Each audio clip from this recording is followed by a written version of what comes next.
Hello dear student, আশা করি তোমরা সবাই অনেক ভালো আছো। তো তোমরা যারা এসএসসি 26 ব্যাচ, তোমাদের 20 তারিখ হচ্ছে বায়োলজি পরীক্ষা। তোমাদের জন্য একটা চূড়ান্ত সাজেশন নিয়ে আসলাম। অবশ্যই এই সাজেশন থেকে তোমাদের সব কিছুই 100 কমন পড়বে, ঠিক আছে। এখানে কয়েকটি আমি গুরুত্বপূর্ণ সৃজনশীল প্রশ্ন দিয়েছি। তোমরা এই কয়েকটি সৃজনশীল প্রশ্ন দেখে যাও, অবশ্যই তোমাদের এই টাইপগুলোর মধ্যেই কমন পড়বে। তো আমি প্রত্যেকটা অধ্যায় থেকে 5 থেকে 6টি প্রশ্ন দেওয়ার চেষ্টা করেছি। এই 5 থেকে 6টি প্রশ্ন এর মধ্যেই কিন্তু তোমাদের ইম্পর্টেন্ট প্রশ্নগুলো দেওয়া আছে।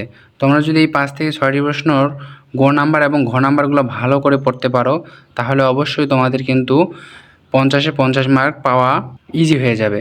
তো তোমরা অবশ্যই এই 5 থেকে 6টি বোর্ড অবশ্যই ভালো করে পড়বা। তো বেশি কথা না বলে চলো আমরা দেখে নেই আমাদের প্রথম অধ্যায় থেকে কি সৃজনশীল প্রশ্ন তোমাদেরকে আমি দিয়েছি। তো প্রথম অধ্যায় থেকে তোমরা কুমিল্লা বোর্ড 2024 সালে যে সৃজনশীল প্রশ্নটা আসছিল সেই প্রশ্নটা তোমরা দেখতে পারো। সেই প্রশ্নের গ এবং ঘ নাম্বারটা ভালো করে পড়তে পারো।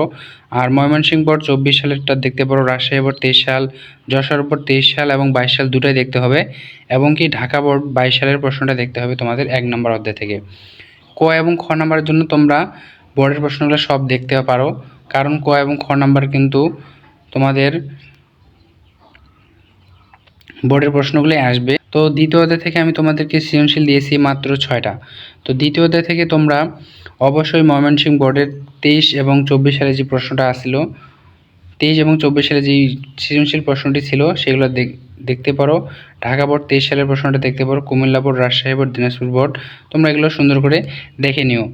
তোমরা এমনভাবে দেখো যাতে এরকম প্রশ্ন আসলেই তোমরা দিতে পারো। এখানে তোমাদের জীববিজ্ঞান একটু বুঝে বুঝে পড়তে হবে, একটু মুখস্থ রাখতে হবে, কারণ জীববিজ্ঞান তো আর আমরা পদার্থ রসায়নের মতো অঙ্ক দিয়ে করতে পারবো না, আমাদের মুখস্থ রাখতে হবে। সুতরাং আমি তোমাদের বলতে চাই তোমরা একদম সুন্দর করে জিনিসগুলা বুঝে বুঝে মুখস্থ করে রাখো। আর আমি এটা বলবো না যে ময়মনসিংহ বোর্ড 2023 সালের প্রশ্নটা পুরো সম্পূর্ণ আসবে। তোমরা দেখবা যে ময়মনসিংহ বোর্ডের যেই গ নাম্বারের প্রশ্নটা আছে, হয়তো কুমিল্লা বোর্ডের ঘ নাম্বারে একটা প্রশ্ন আছে, এই প্রশ্ন মিশাল করা থাকবে তোমাদের মাঝে, তোমাদের কোশ্চেনে দেখবা, কিন্তু দেখবা যে এই কয়েকটা টপিকের মধ্যে তোমাদের প্রশ্নগুলো চলে আসছে। তো অবশ্যই আমার কথা থেকে তোমরা বুঝতে পারছো যে তোমাদের কিভাবে পড়তে হবে, ঠিক আছে।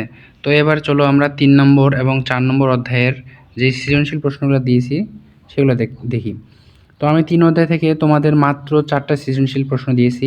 এই 4টা সৃজনশীল প্রশ্নের গ নাম্বার এবং ঘ নাম্বার হুবহু কমন পাবা। শুধু একটু বুঝে পড়তে হবে যাতে তোমরা কোন প্রশ্নটি এসেছে এটা বুঝতে পারো যে এই প্রশ্নটা এসেছে, ঠিক আছে।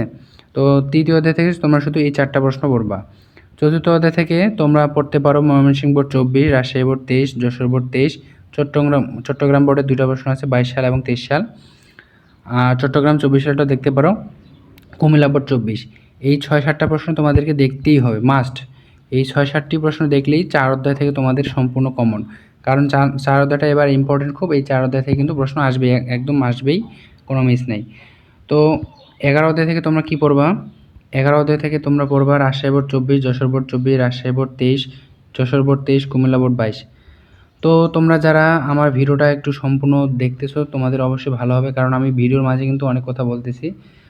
কীভাবে পড়তে হবে না হবে, শুধু রাজশাহী বোর্ড 24 স্ক্রিনশট নিলেও হবে না, কিন্তু তোমরা স্ক্রিনশট নিয়ে রাখতে পারো, কারণ বারবার ফোনটা না চালাই ভালো। তোমরা একবার স্ক্রিনশট নিয়ে রেখে দাও, শুধু এই বোর্ডগুলো পড়াশোনা করো। তো এখানে মাত্র 5টা দিয়েছি আমি 11 অধ্যায় থেকে, তোমরা 11 অধ্যায়ের এই 5টা প্রশ্ন দেখতে পারো। আর 12 অধ্যায় থেকে আমি এখানে 5টা দিয়েছি। এই 12 অধ্যায়ের মধ্যে তোমাদের এই 5টা প্রশ্ন পড়লেই তোমরা কমন পাচ্ছ। 13 অধ্যায় থেকে তোমাদের প্রশ্ন আমি দিয়েছি মাত্র 4টা প্রশ্ন। এই 13 অধ্যায় থেকে তোমাদের এই 4টা প্রশ্ন পড়লেই কিন্তু কমন। কিন্তু সর্বশেষ আমার একটাই কথা হচ্ছে, তোমরা অবশ্যই এই প্রশ্নগুলো যে পড়বে অবশ্যই বুঝে বুঝে পড়বে, যাতে তোমরা বুঝতে পারো যে কোন প্রশ্নটা এসেছে কোন প্রশ্নটা আসেনি, এবং উদ্দীপক দেখে যেন তোমরা চিনতে পারো যে এই প্রশ্নটাই আসছে, ঠিক আছে। তো যাই হোক, বেশি কথা বলবো না। তোমরা যারা চিন্তায় ছিলা, অবশ্যই আমি তোমাদেরকে 100% গ্যারান্টি দিয়ে বলতে পারবো, তোমাদের এই কয়েকটা প্রশ্ন যদি ক্লিয়ার রাখতে পারো, তোমরা যদি মাথায় রাখতে পারো এবং বুঝে বুঝে পড়তে পারো, তাহলে দেখবা যে অবশ্যই 50-এ 50 কমন পাচ্ছ লিখিততে। তো ক খগুলোর জন্য একটু ভালো করে প্র্যাকটিস নিও, কারণ গ ঘ পরেই তো 50-এ 50 পাওয়া সম্ভব না। তো এই পর্যন্ত আজকে আমার ভিডিওটা।